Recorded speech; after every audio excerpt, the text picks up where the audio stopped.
In today's video, I'm going to teach you how to change subscribe form button text in Mailchimp.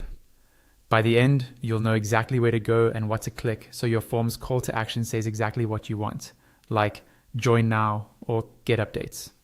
First, sign into your Mailchimp account.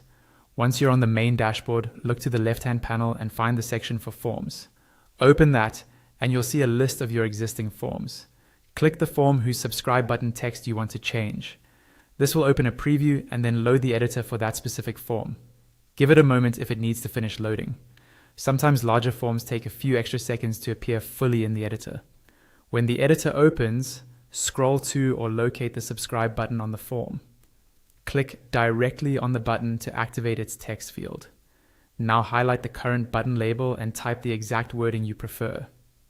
Keep it short and action-oriented.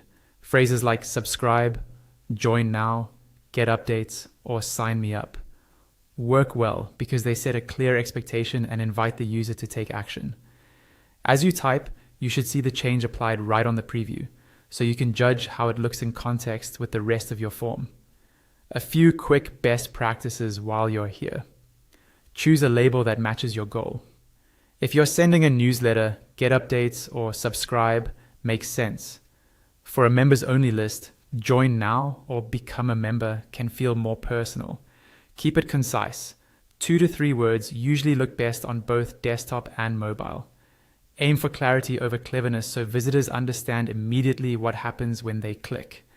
And make sure the button text contrasts well with the button color and background, so it's easy to read at a glance.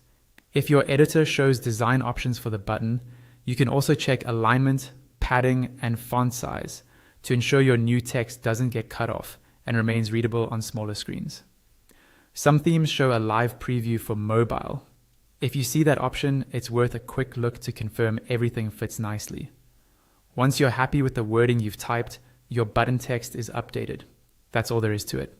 You've just customized the most important call to action on your form in a couple of clicks. Thanks for watching and enjoy the cleaner, clearer subscribe experience on your Mailchimp form.